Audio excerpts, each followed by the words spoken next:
Assalamualaikum warahmatullahi wabarakatuh.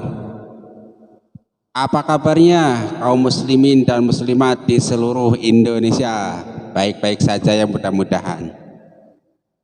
Begini saudara-saudara, kita mau curhat saja ya. Kira-kira nih di Indonesia itu sudah ada aliran baru Aswaja Indonesia belum sih? Loh kok bisa? Ya coba kita lihat nih. Misalnya sebuah keluarga, ayahnya misalnya mengaku Aswaja, ibunya mengaku Wahabi atau Khawarij gitu kira-kira. Nah, anaknya ini kira-kira nanti anaknya apa nih? Apakah dia nanti akan menjadi seorang Aswaja nih? Atau akan menjadi seorang Wahabi? Atau akan menjadi seorang Khawarij? Coba itu. Nah itu kira-kira satu cikal bakal aliran baru Aswaja Indonesia. Ya.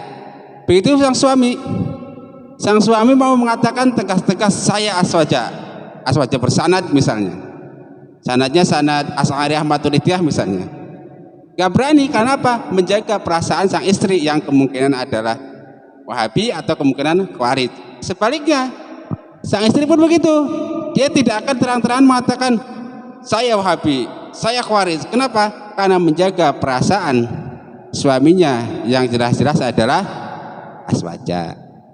Nanti parah lagi anaknya nih, identitas anaknya mau mengaku Aswaja nanti mamah kumaha gitu kan, mau mengaku Khawarij atau Wahabi nanti ayah gimana. Nah itu satu peristiwa, kemungkinan bahwa lahirnya Aswaja aliran baru di Indonesia itu ada. Yang kedua misalnya karena alasan profesional, banyak orang-orang yang bermadhab Aswaja kemudian kerja di lembaga-lembaga yang berafiliasi dengan Wahabi misalnya, berafiliasi dengan Khawarij misalnya, berafiliasi dengan Syiah misalnya. Lalu gimana nih orang-orang seperti ini? Tentu sedikit atau banyak dia akan ada pergeseran lah pemahaman atau pergeseran toleransi atau apalah namanya. Yang jelas nih orang-orang yang model ini yang bekerja di sebelah gitu kan, yang bekerja di kamar sebelah atau di tempat orang sebelah otomatis. Nah ini salah satu cikal bakal. Begitu pun sebaliknya, mungkin ada orang-orang yang dia mengaku berfaham Wahabi atau Khawarij atau Syiah atau lainnya bekerja di tempat-tempat orang-orang yang Aswaja, tempat resmi yang saya maksud tuh, organisasinya atau lembaganya atau apanya. Kalau yang di rumah perorangan itu nggak kita bahas lah. Dan tentu dia juga mungkin mengalami pergeseran nilai itu. Sehingga apa? Sehingga kemungkinan dia menjadi, yaitu menjadi Aswajanya abu-abu, mungkin Khawarij dan Wahabinya abu-abu. Nah itu yang abu-abu itu mungkin yang nanti menjadi cikal bakal aliran baru Aswaja di Indonesia. Nah coba kita lihat lagi contoh lain begini.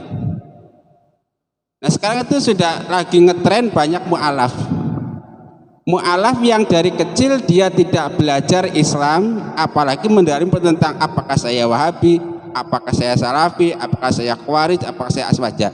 Tiba-tiba dia menjadi Islam saja. Ketika Islam kebetulan dia mendapatkan referensi dari Al-Quran langsung misalnya, atau mendapatkan referensi dari sunnah hadis-hadis Nabi misalnya secara langsung. Nah secara kebetulan ideologi yang dia temukan di dalam Al-Quran, ideologi yang dia temukan di dalam hadis Nabi, atau ideologi yang dia temukan di dalam referensi-referensi lainnya sesuai dengan konsep Aswaja.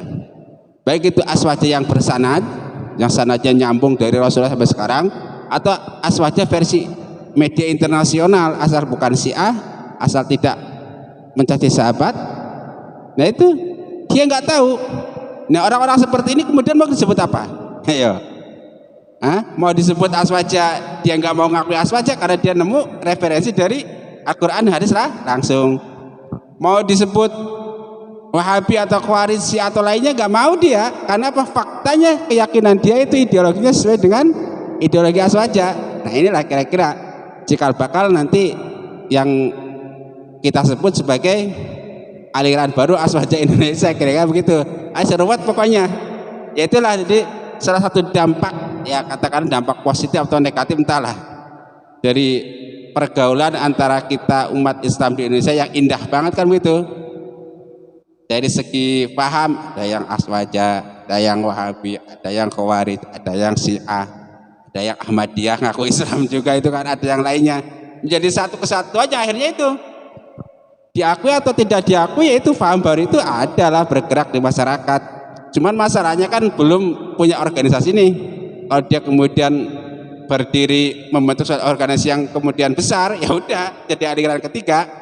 Ada aliran Aswaja Bersanad, Aswaja Internasional, lalu Aswaja versi baru Indonesia, kira-kira begitu. Nah sekarang kita flashback lagi, flashback ke awal. Pada video sebelumnya kita pernah membicarakan tentang Aswaja Internasional.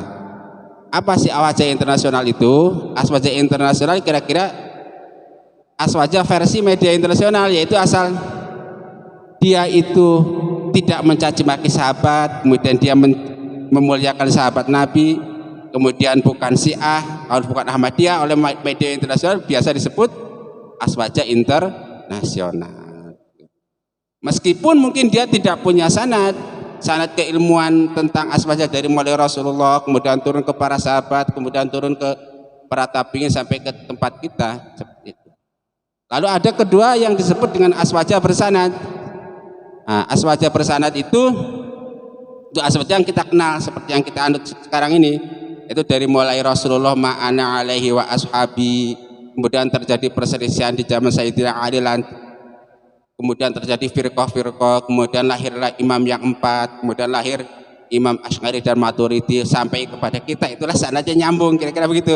Jadi ada Aswaja Bersanad yang seperti kita pahami nyambung, ada Aswaja Internasional. Nah yang ketiga ini kira-kira nih aliran baru Aswaja Indonesia, yaitu yang kadang dia ngikut Aswaja Bersanad, kadang dia ngikut Aswaja Internasional, kadang dia karena situasi dan kondisi yang seperti kita bahas tadi itu berdiri sendiri. Nah kira-kira ini nih kita wadai saja itu sebagai aliran baru Aswaja Indonesia, kira-kira begitu. Kalau nggak dikasih kayak gitu mau ngapain? Mau diklaim mau diklaim sebagai Aswaja yang ada, nggak mau dia tuh diklaim. Kenapa nggak mau? Ayo buktinya saya nggak mau ikut dia, karena misalnya banyak amalan-amalan yang dianggap bid'ah, misalnya dianggap nggak baik dan lain-lain, nggak mau ikut ini itu, nggak mau, ya udah bikin baru aja, kira-kira begitu. Ya udah jelas ya. Nanti tentu untuk detail butuh penelitian dan konsep yang lebih lanjut, tapi kira-kira adalah yang kayak gitu kita rasakan, kan begitu. Sehingga nah Aswaja jenis ketiga ini atau aliran baru Aswaja Indonesia itu yang biasa disebut dengan Aswaja Bina Ilmi. Itu pun kalau Bina Ilmi kan kira-kira begitu. Ya pantasnya kan ada Aswaja Bersanad, Aswaja versi media internasional, nah yang ketiga Aswaja Bina Ilmi. Jadi kalau dalam konsep fikih mungkin biasa disebut intiqalul madhab gitu kan, kesana kemari oke, gitu, kira-kira begitu. Tapi kalau kesana kemari oke secara benar nggak masalah, kesana Aswaja, kesini Aswaja oke, kira-kira begitu. Organisasinya nggak jelas, pahamnya nggak jelas, tapi mudah-mudahan tetap Aswaja. Itulah kira-kira seperti itu ya. Ada lagi? Ya udah itu aja. Nanti kita tinggal bikin konsep yang argumentasinya jelas gitu kan, tapi gambaran besarnya seperti itu. Jadi istilahnya yang penting apapun yang Anda ikuti, mau Aswaja Bersanad, mau Aswaja Internasional, atau mau Aswaja yang di garis baru ini, nggak masalah lah. Mudah-mudahan kita sama-sama dalam konsep Aswaja nanti ketemu di surganya Allah Subhanahu wa taala. Allahumma amin. Cukup sekian nih, mudah-mudahan bermanfaat ya. Ditunggu tanggapannya, urut rembuk gitu kan. Wassalamualaikum warahmatullahi wabarakatuh.